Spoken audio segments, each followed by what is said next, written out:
It's a particular pleasure today to welcome Dave Andrews to the Kennedy Center.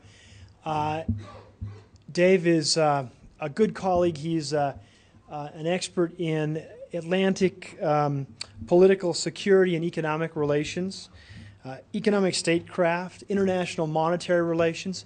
He just gave a paper in the political science department yesterday on monetary power and the concept of monetary power. He's published widely in this area and in areas related to international political economy with a particular focus on Europe. And that's why the Center for the Study of Europe is particularly pleased to welcome him as part of our ongoing transatlantic lecture series, which is funded in part by a grant from the European Union. Dave is the director of the European Union Center of California, Southern California, located at Scripps College, where he's also associate professor of political science. Dave got his master's degree here at the Kennedy School of Government, and then went on for his PhD at MIT. He's been a visiting scholar at the London School of Economics and Political Science, at the School of International Relations at USC, and spent the past 2 years before this year in Florence at the European University Institute, which is the EU's graduate institution for social sciences. And Dave ran a major program in transatlantic affairs at the EUI in Florence. He's widely published in a number of very prominent political science journals, and is also the editor of two books on one on monetary affairs and the other on the Atlantic Alliance Under Stress, which is forthcoming from Cambridge University Press. Dave teaches, as I said, at Scripps College. He took the job of another LDS political scientist, a guy named Wayne Sandholz, who taught at that job before and went on somewhere else. And the LDS connection, I just have to mention that when I applied for grad school and got into grad school at MIT, I was a little surprised because I'd never taken any political science courses as an undergraduate. And my writing sample was my honors thesis, which was catastrophically bad. And so I couldn't figure out how I got in. And after I'd spent a couple of weeks there, I was talking to the person who would become my major advisor, and she said, "Oh, we have a great student from BYU who's just finishing up the program." And I thought, I wonder if they decided to take a chance on somebody from BYU because they already had somebody who had done so well. And of course, that was Dave. He graduated from MIT a few years before I did, and went off and made his fame and fortune. And we're delighted now to welcome him back to the Kennedy Center, where he, as I said, he did do a master's program in the mid-'80s. Dave's lecture title today is the Atlantic Alliance Dead? U.S.-European Relations in the George W. Bush Era. Please join me in welcoming Dave Andrews.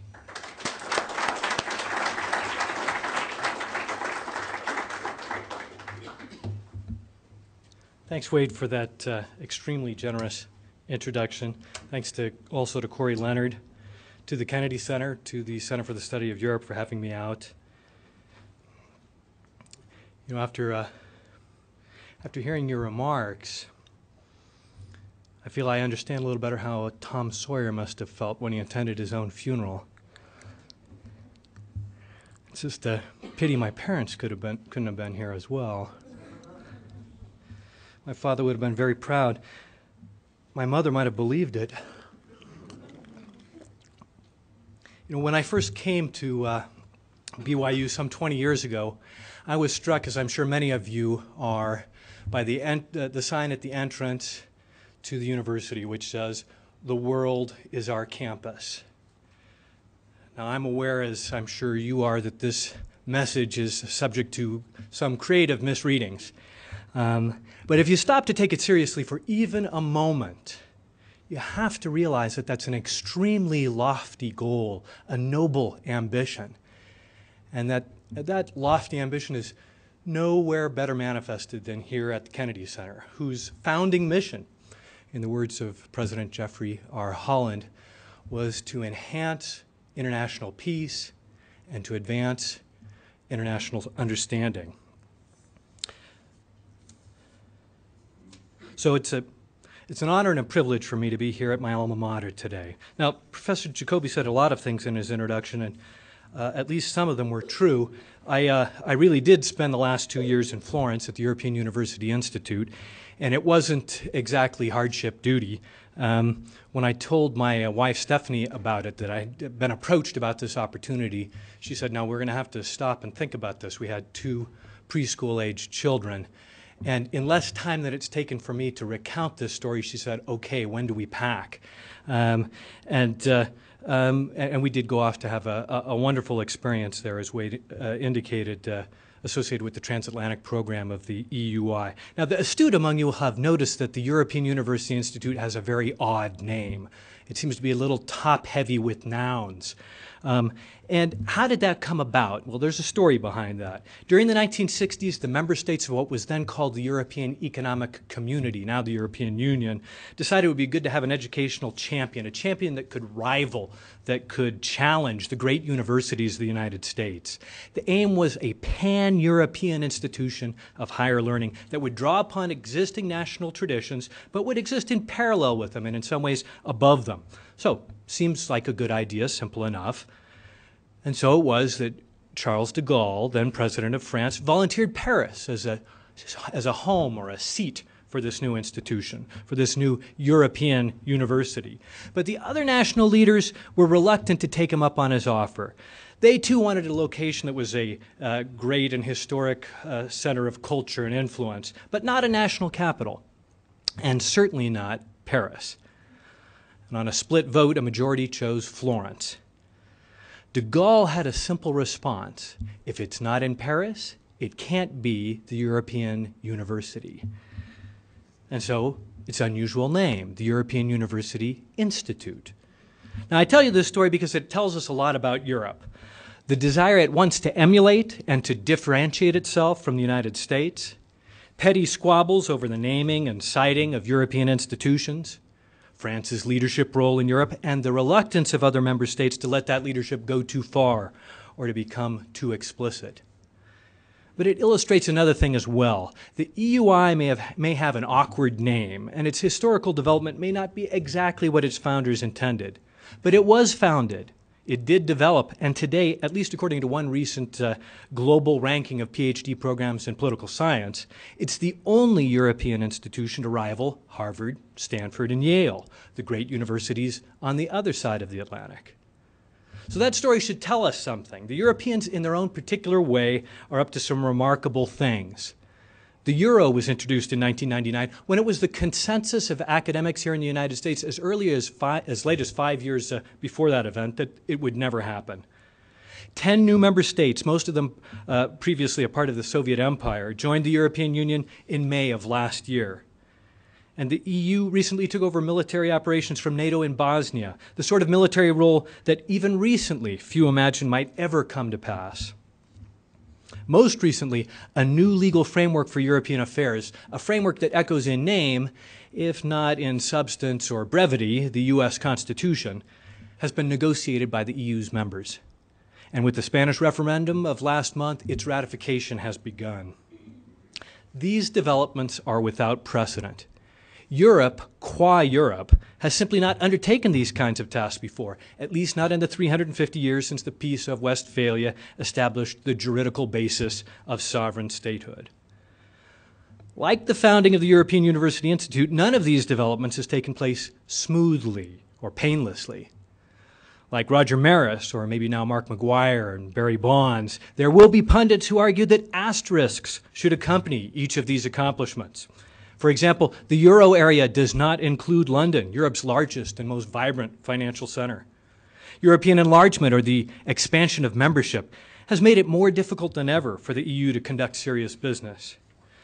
Europe's role in the Balkans is still underwritten by U.S. military assets and by American commitments to assist if necessary. And the so-called constitutional treaty, the product of several years of negotiation, will not, you heard it first here, will not be ratified. So Europe's skeptics refuse to be silenced. The real significance of Europe's development is not yet entirely clear. What is clear is that remarkable things have happened, things that were recently considered outside the realm of possibility, and they continue to happen. Which poses an interesting question.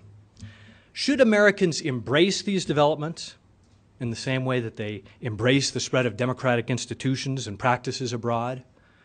Or should Americans fear these developments as harbingers of a future European superpower, a superpower whose interests may differ from our own? Americans are, of course, divided on this question. There's good reason to believe that even members of the Bush administration are divided on this question. And yet, at least insofar as the future of the Atlantic Alliance is concerned, as well as the prospects for transatlantic relations more generally, it is among the central questions of our time. And what about the transatlantic relationship? Well, the mood music is certainly a lot better these days. Condi Rice's recent visit to Europe was, if short on substance, terrific on atmospherics, especially her reception in Paris.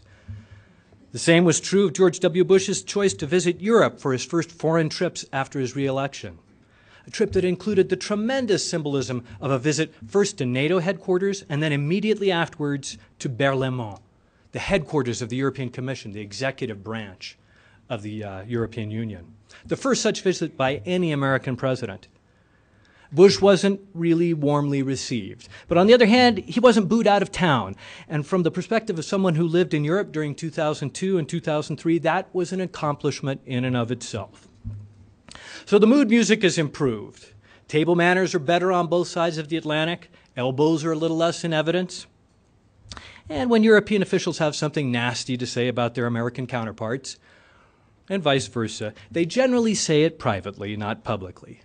That's a welcome improvement, and I applaud it. But I'm left with the same lingering question. Atmospherics aside, what has really changed?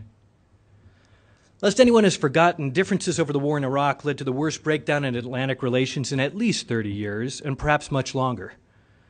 Prior to the war to dislodge Saddam from power, America's key NATO partners had never adopted, as a matter of official, publicly stated policy, the aim of thwarting the U.S. on a matter that Washington described as of supreme importance. But that's precisely what happened in the fall of 2002, spring of 2003. The behavior of the Bush administration was likewise extraordinary. Many senior U.S. officials seemed not merely to accept that a number of America's chief allies were opposed to the action, they actually appeared to revel in that fact. At times, the diplomatic conflict with European opponents of the war, and especially with the French, appeared more exhilarating than the prospect of removing the butcher of Baghdad from power. Now, just 2 years removed from that conflict, there seems to be an increased willingness to patch things up and let bygones be bygones. The Atlanticist side of me, and make no mistake, I am an Atlanticist, welcomes this new mood of forgive and forget. But I'm also a realist, and as an analyst, I have to ask myself, what caused the crisis over Iraq? What did the depth of that crisis reveal? What should it have taught us about the health of the Atlantic relationship? Now, I should preface my remarks by saying that for many people, certainly many people in California, where I come from, a decidedly blue state, the answer to the first question is obvious. The crisis over Iraq was caused by George W. Bush, swayed by a neoconservative cabal in the White House. Remove Bush from the White House, so the argument goes, together with Dick Cheney, Paul Wolfowitz, John Bolton, and others, and don't remove them to United Nations headquarters, remove them from political life altogether, and you remove the central cause of tensions in the Atlantic relationship. No Bush, no problem. I have to admit I find this analysis tempting. Many of you have lived abroad recently, and if so, you know, as I do, that it's difficult to overestimate the depth of negative feeling in Europe towards the toxic Texan. And even many supporters of the Bush administration, even those who supported the war in Iraq, are inclined to admit, at least in private, that the administration's execution of post-conflict policies was bungled, that the White House unnecessarily alienated our allies in countless ways, and that in the final analysis, this administration is its own worst enemy. So I admit, I'm tempted by this analysis. There's something to it. It explains a lot. But it doesn't explain everything. And at least in my view, it doesn't explain enough. Because fundamentally, I don't believe that if you changed administrations, that if the results of the elections of 2004 and even of 2000 had turned out differently, that transatlantic relations would be back on an even keel. I don't believe that for a variety of reasons. For one thing, I don't believe that there was ever was an even keel for Atlantic relations to fall back on. There's a certain amount of nostalgic romance about how close we were to the Europeans during the Cold War, or even during the Clinton years. In fact, the Cold War was characterized by deep and almost continuous controversies between the United States and its European allies. Controversies over the Suez, the role of the dollar in the international system, the war in Vietnam, the October 1973 Arab-Israeli War, the installation of INF missiles in the 1980s. The list goes on and on. And after the Cold War, the Clinton administration's relations with Europe were deeply strained by the Balkans conflict, disagreements over NATO enlargement, and especially by the war in Kosovo. And all this despite the enormous personal charm of America's former president. So I just don't buy it, the no Bush, no problem thesis. True, now we have a president who's considerably less charming, certainly in the opinion of our European allies, and surely his personality and his vision of America's role in the world and his willingness to repeat that vision publicly again and again, has helped give this most recent crisis in Atlantic relations a particular flair. But it just doesn't follow that his policies are the source of the deep problems hinted at by the diplomatic contests of 2002, 2003. To find that source, to find those sources, we have to look deeper. One of those sources has indeed to do with American policy, but this goes well beyond the Bush administration. To begin with, we need to reject the view that transatlantic cooperation is either a normal or reflexive habit for the United States. In fact, the opposite is true. The United States is in some sense ill-suited to sustained international leadership. The American policy process is unusually open to democratic participation at both congressional and executive levels. This has rarely proved a detriment, especially as the country is blessed by nature and history with two maritime frontiers. But as a result of this combination of political openness and geopolitical insularity, American foreign policy tends to lack the necessary discipline to sacrifice immediate interests to longer-term considerations. The Cold War was an exception in this regard, the product of exceptional circumstances. But those exceptional circumstances no longer obtain. In fact, considered in light of America's proclivity to policy vacillation, our insistence on reviewing the fundamental bases of our foreign policies at least every 4 years, it is the resilience of the Atlantic Alliance, not tensions within it, that requires explanation. Beginning around 1947, the United States government chose to develop a system of close and continuous political and security relations with a number of European partners. Why? Resulting arrangements, after all, violated long-standing American practice and inclination. American ideology rested on an aversion to entangling alliances, and especially entangling alliances with European powers. American diplomatic history reflected that aversion. Why then did the United States reverse its traditional orientation in the wake of World War II? Well, the answer lies in the post-war European security situation, which had some particularly vexing qualities. The North Atlantic Treaty Organization and the larger Atlantic relationship in which it became embedded reflected a particular solution to those problems. That solution proved stable for a number of reasons, some of them deriving from the security situation itself, others from larger, self-reinforcing features of the resulting partnership. These circumstances, the closely intertwined political, economic, and security fates of the members of the alliance during the Cold War, helped a series of U.S. administrations overcome the doubts and misgivings they harbored, and that many Americans harbored, about close collaboration with partners whom they were inclined to regard as dubious or unreliable. So what exactly were those special circumstances of post-war European security? To a large degree, they had to do with Germany. World War II left Europe divided, but that division, painful as it was for the peoples of Central and Eastern Europe, was nevertheless broadly stable. The Western powers in the USSR were, for the most part, prepared to allow each other a free hand to act on their respective sides of the line of demarcation. There was only one major exception to this rule. The Soviets were not prepared to let West Germany become too strong or too independent. Such an outcome, especially a politically independent and nuclear-armed West Germany, and we now know that the West German government sought a nuclear capacity through the 1950s and into the mid-1960s. Such an outcome would have been sufficiently provocative to prompt an armed response from Moscow. So while there were many military or near-military crises during the Cold War, in Greece and Turkey, in Korea, in Cuba, in the background of each was the status of Germany. The principal task of the early Cold War years was, therefore, to enmesh the Federal Republic firmly into Western security and economic systems, and to do so in a manner that satisfied not only the United States and its Western European allies, but also the Soviet Union. The eventual solution involved an extended U.S. military presence in Europe, and especially in the Federal Republic. Hence Ismay's dictum. Lord Ismay was NATO's first Secretary General, and he reportedly said of the organization that its function was to keep the Russians out, the Americans in, and the Germans down. Ismay's dictum is not only witty, it is wise, as all these elements were interconnected.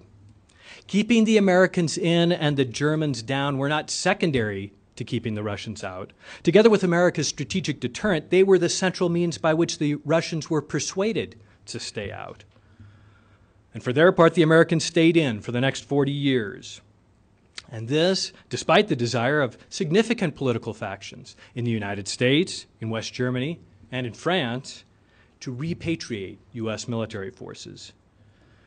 Successive German governments came to accept this policy, even if they didn't always warmly embrace it.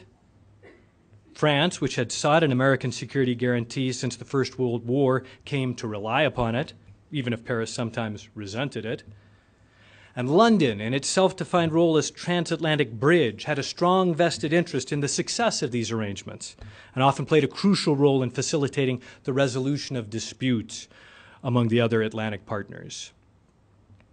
But if this complex series of relationships was driven primarily by the geopolitical logic of balancing Soviet power, then the end of the Cold War should have changed everything.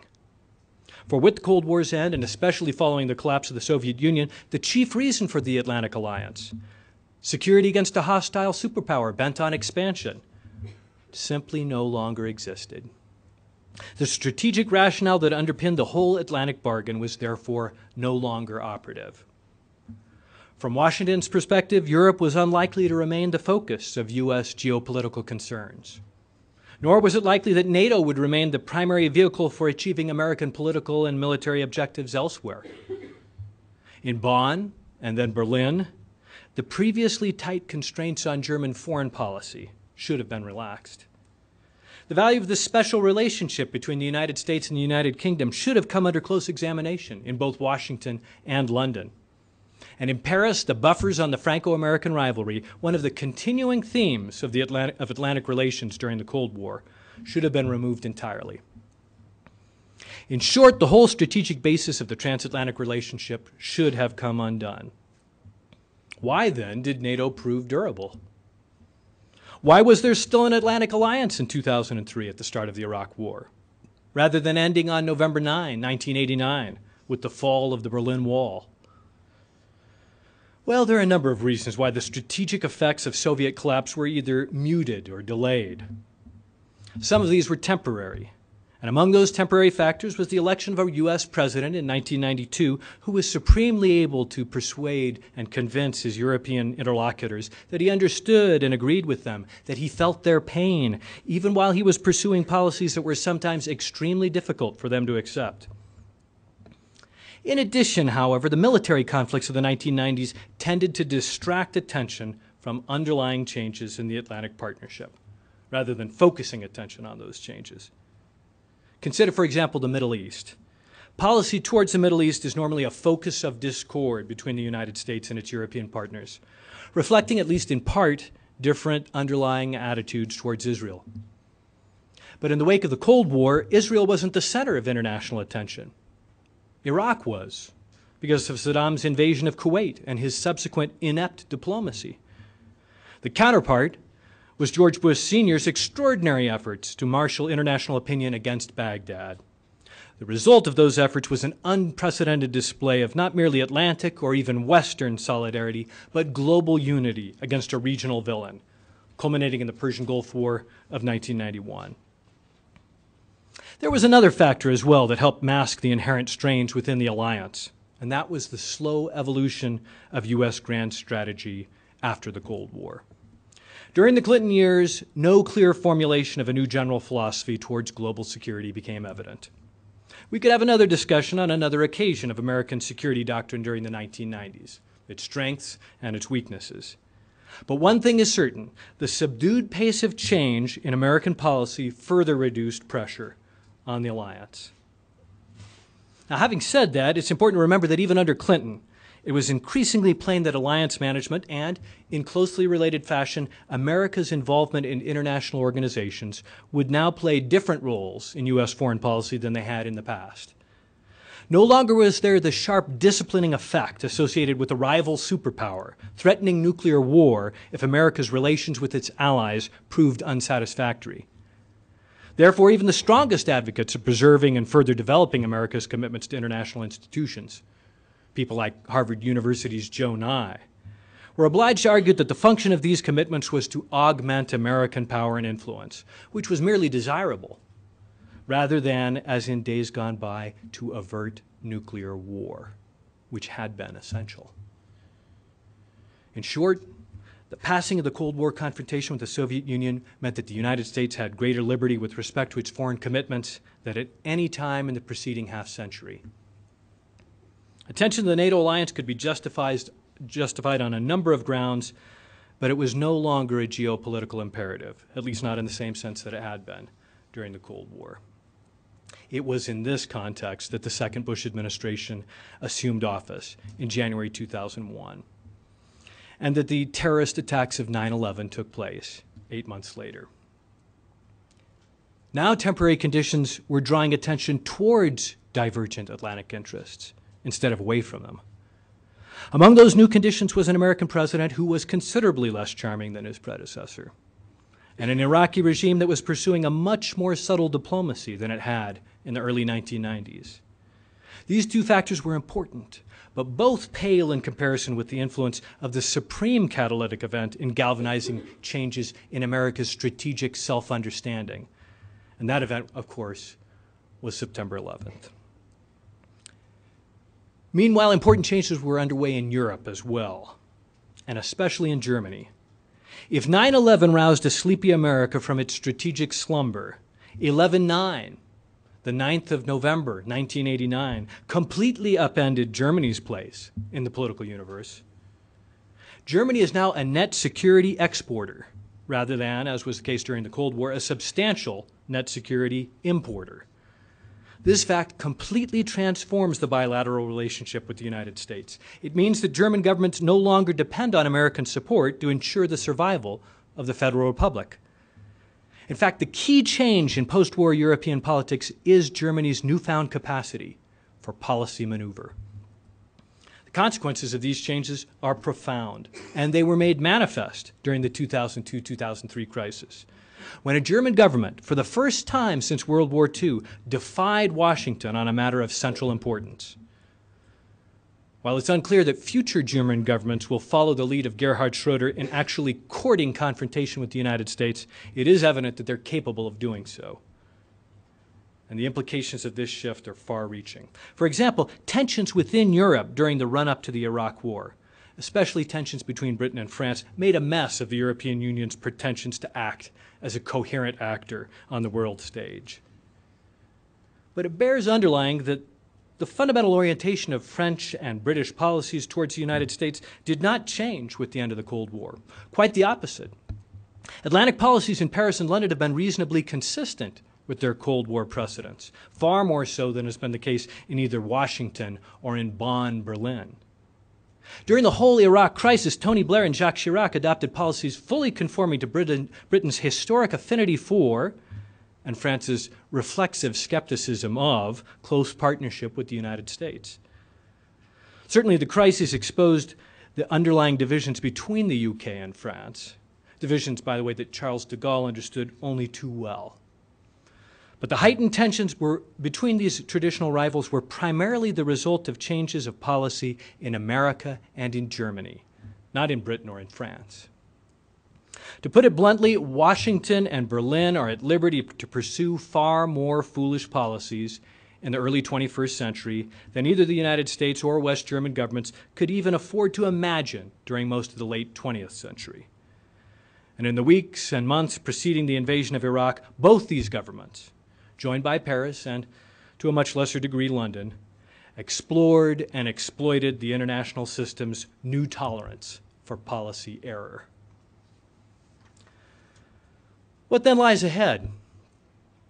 Self-restraint was not a defining characteristic of foreign policy during George W. Bush's first term. But even if his second administration proves more disciplined, it still needs to address the changed interests of the United States resulting from its changed position in the international system. My guess is that the Bush administration and future American administrations from both sides of the political aisle will continue to hedge their bets with respect to America's security, probably with greater attention to international legitimacy than during the past 4 years, but almost certainly with a continued focus on the capacity to respond to threats flexibly and autonomously. And what about Europe? I began my remarks by noting certain changes in Europe and how these have been received in the United States. I did so because I believe it's of fundamental importance that American attitudes and U.S. policy towards continued European integration is one of the central questions of our time. But the other half of that equation concerns European attitudes and European policy towards the continued involvement of the United States in Europe's security affairs. Frankly, there's been far too little careful attention paid to either of these questions on either side of the Atlantic. Instead, there are disagreements between Washington and several European governments about the failure to find WMD in Iraq, about plans for a transition to indigenous leadership, and about the treatment of Iraqi and other prisoners of war by the U.S. military. I do not mean to diminish the importance of these disagreements or the underlying principles that each addresses. But tomorrow there will be a new dispute and then another one after that. This has been true for the past 50 years. Certain deeper questions persist. These questions may have been highlighted by the war in Iraq, but they do not derive from that conflict. Principal among these concerns are the continued enthusiasm of Europeans for the United States to play a major role in continental security matters, and Washington's attitude towards continued European integration. It was a bargain on these issues that formed the basis of the Atlantic Alliance. That bargain is now in peril. Writing at a similar crossroads in the Atlantic relationship, one senior American foreign policy official put it this way: "We have sought to combine a supranational Europe with a closely integrated Atlantic community under American leadership. These objectives are likely to prove incompatible." That senior official was not Paul Wolfowitz, but Henry Kissinger, writing in 1969. During the Nixon-Kissinger years, the United States promulgated a foreign policy based on a strategic worldview and the forceful projection of American military power against perceived threats. That policy was deeply unpopular abroad, and especially in Europe. It was counterpoised in Europe by a predilection for greater policy nuance and the maximum utilization of civilian power, a prescription that appealed to both intellectuals and to street demonstrators, but that the U.S. government regarded as naive. The Nixon administration sought to reshape the Atlantic Partnership in a fashion that better suited American interests, including a reconsideration of the very bases of U.S. engagement with Europe. But the end result of that engagement, of that reconsideration, was reaffirmation of central aspects of the Atlantic Partnership. Costs and benefits of the partnership were indeed rebalanced, and ultimately the United States did gain a measure of enhanced autonomy.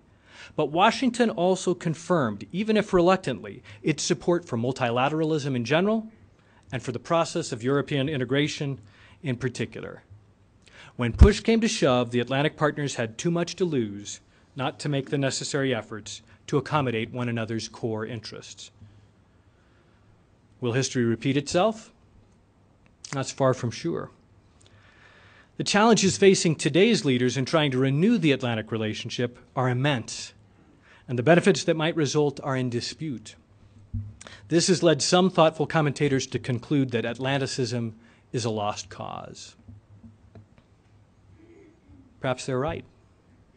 Perhaps the Atlantic Partnership is at an end, or shortly will be, and the only question is whether it will be an amicable separation or a messy divorce. But I'm not convinced that Atlanticism's day is yet over. While abstract historical forces help shape the fate of nations, they do not determine them. One of the many aims of diplomacy is to construct cooperation out of the raw materials of state interests. Leaders from both sides of the Atlantic can still forge a new understanding, corresponding more closely to the contemporary needs of the alliance's members, if they choose to do so. The problems may be structural, but the solutions will be human. They always are.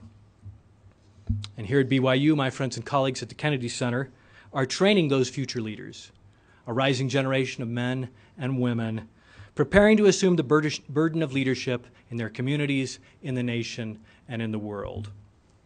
To you, I say, the world is indeed your campus. It will soon be your stewardship.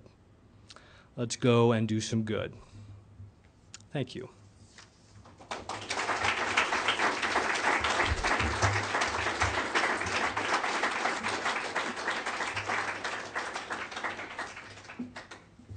I'm prepared to take some questions. Yeah, I'm going to let you direct traffic on your own, but if you would, just direct your questions into the mic that Corey has so that we can pick this up for the AV.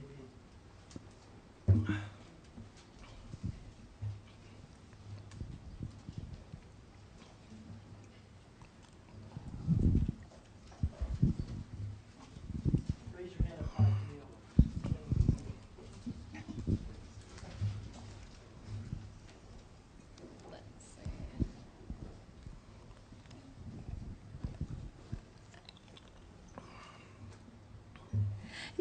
You were talking about the U.S.-European relationship and how we, you had a quote in here that I want to repeat if I can find it. Okay, American foreign policy seems to lack the discipline to sacrifice short-term policies, to sacrifice short-term policies for long-term relations.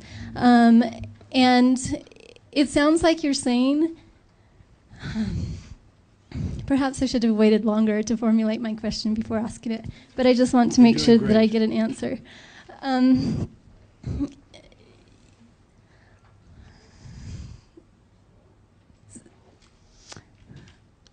Let's see. I'll just ask it like this. My basic question is, it sounds like the U.S. has a grand strategy that has not changed very much over time. Now, since Bush has come in, he has sort of put forth that grand strategy, and it doesn't seem like he's deviated from it very much. It seems like you believe that we can change, however. Maybe the Bush administration will change. In any case, other administrations probably will change eventually. Now, do we have to change our grand strategy in order to change our relationship with Europe? Or can we work within the grand strategy in order to improve our relations with Europe? Hopefully that last part made more sense. No, that was great. That was a great question. Listen, the United States did indeed eventually stumble across a grand strategy that it pursued during the length of the Cold War. It took a while for the outlines of that strategy to emerge. But that strategy ultimately involved, again, a military presence in Europe, and especially in Germany, to help reassure the Soviets that Germany would not become independent and nuclear armed. That strategy no longer makes a great deal of sense. It may make, or at least let me put it this way, that strategy is no longer valued in Washington and in European capitals the way that it was valued during the Cold War. The end of the Cold War suggested that other security threats might be more pressing. And the United States did, in fact, enunciate with the National Security Strategy of September 2002, the National Security Strategy announced by the administration of George W. Bush, a new framework for grand strategy. It's my strong sense that that strategy is not as well thought through as was America's containment and deterrence policies during the Cold War. And I say that I have the greatest respect for Condoleezza Rice, who was the primary architect of that document in her capacity then as a national security advisor to the president. But again, it took, even in the presence of a Soviet threat, it took half a dozen years for the U.S. political security establishment to develop a framework that really made sense in the late 1940s, early 1950s. And in fact, in the view of some analysts, we didn't get it right until the mid-1960s. And then we finally had a fairly stable framework. If you read the National Security Strategy of the United States, that 2002 document, it's a grab bag. There's a little bit of everything in it. The phrase that caught the media's attention has to do with preventive or preemptive attacks.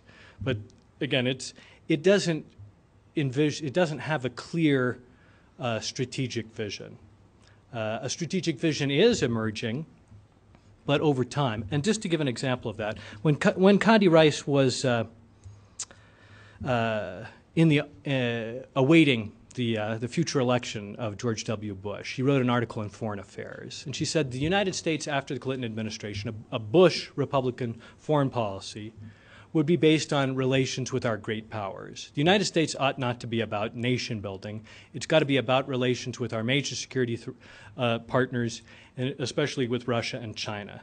And the next 6 paragraphs had to do exclusively with China. Now 3 years later, in the summer of 2004, Condoleezza Rice was saying that bringing democracy to the Middle East is the moral mission of our time. This is a complete 180-degree U-turn. And we're still thinking through the implications of that U-turn. So again, we had a grand strategy. That grand strategy no longer appears to be functional. We have a document right now, but it's not clear to me that we really have a strategy.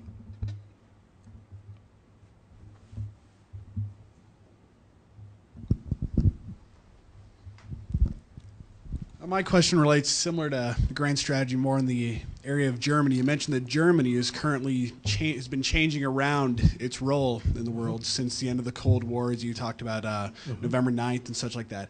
Do you view what the steps Germany took in the Iraq crisis as a direction it's beginning to go on its foreign policy, or is it still just kind of testing the waters in different directions it might go in foreign policy? Well, that's a good question. Again, it's not clear that Gerhard Schröder, for purely domestic electoral reasons, decided that he would oppose German participation in an Iraq war. Didn't even confer with his foreign minister, Joschka Fischer, about this decision, who discovered it when an aide related it to him over dinner in a restaurant. This was not a thoughtful, strategic analysis of the situation. This was an effort to buy votes. And it was a successful effort. But the point is that Germany was not in a position to engage in that kind of behavior previously. Germany was not, didn't have sufficient policy room for maneuver, or the system wasn't sufficiently permissive for German governments to contemplate that sort of behavior. German governments can contemplate that behavior now. And the German population knows that the German government can contemplate that behavior. So that changes the whole political discourse in Germany. Now, I'm actually reasonably optimistic about reformulating a relationship with the Germans. The Germans also have a security document, and they identify essentially the same global threats that does the United States. There's a strong emphasis on terrorist threats abroad and how to meet them. So again, if you look at what their political security establishment has developed in terms of an enunciation of German policy, it's not that different from what the United States has articulated. But our political leaderships have not been able to see eye to eye in framing a joint approach on these matters.